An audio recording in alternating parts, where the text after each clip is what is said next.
drafted. A lot of them do have public engagement as a core responsibility of the committee. So with that, I think that once the current committee completes the plan, that one component that they should do is engage the public. And I think, like other communities, that's highlighted within the current staff report. They have had a third-party consultant go in and do that community engagement component of the plan. So that's the first component. The second component, like I said, involves going in camera. But if anybody wants to discuss the communications component, the floor is open. So we got Britton. You might as well, why don't you both take these seats and just conduct the meeting? The floor is open. So anyone want to have any questions on this? So from a procedural standpoint, there are some in-camera elements for the public. So there's some in-camera elements to this that we'll have to go and talk about.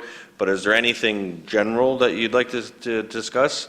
Because if we're not going to see anything, then what we'll do is we'll resolve to go in camera.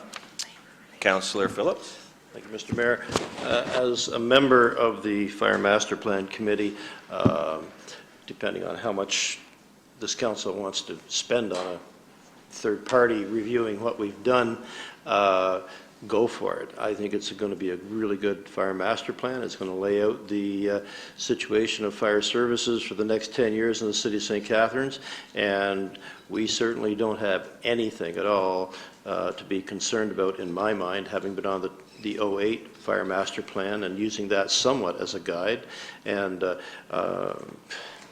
if you want improving it to match a modern fire service, if this council wants to hire a consultant for whatever it's going to cost, to me it's a waste of money, but if Councillor Haywood has concerns, go for it. Councillor Kushner. Thank you, Mr. Mayor. The question I have is with respect to this second paragraph where we would hire a consultant. Would the plan not indicate what the cost of the changes would be? So my question is, would it not be redundant to have a third-party consultant come up with the same figures as they have in the plan? Okay, so I'm gonna do two things. I'm gonna ask for the staff reply, and then I'll look to Councillor Haywood. Through Mr. Mayor, it is the committee's intention that the recommendations be fully costed with timelines and impacts. And therefore, what would that achieve? Would that achieve anything in your opinion? Through Mr. Mayor, well, my opinion isn't what matters here, but I'm assuming that it is a independent third party looking at the work that's been done. But your opinion does matter. So my question still stands. Again, I see this as looking at a third party. Many cities do use a consultant to prepare their entire plan. We are working through here to prepare the plan ourselves. Other cities choose to use a consultant. So it is a practice. Okay, that's to prepare a plan, but we are preparing the plan, and you're saying we will have the numbers regarding the impact on the city's operating and capital budgets. Is that correct? Through you, Mr. Mayor, certainly the committee has been strong in insisting that there be a timeline and costing of all the recommendations and implications to the budget, the city's budgets, included within the plan.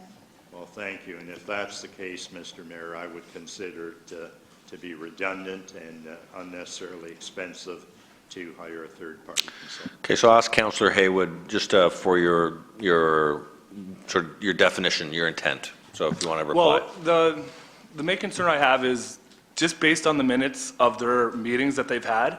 I can't give you the date of the exact minutes of their meetings, but I've read every one, and within one of those minutes, it specifically said that the committee is not going to complete the final draft with economic impact within it. It said that they're going to, once the final draft is approved by council, then the committee is going to reconvene, strike a subcommittee that's going to go over every economic and price, every recommendation and price it out. So the reason why I put this forward, for one, again, there's components of it that I'll discuss in camera, but again, it's based on, in part, the fact that their minutes state that they're not going to complete the the costing of the recommendations, and that once it's approved, the plan, without the recommendations priced out, then they're going to go back and convene a subcommittee to go over the pricing. That's based on the minutes of the meetings of the fire committee. So just as clarification, Councillor Haywood, when you say third-party consultant, just give an example of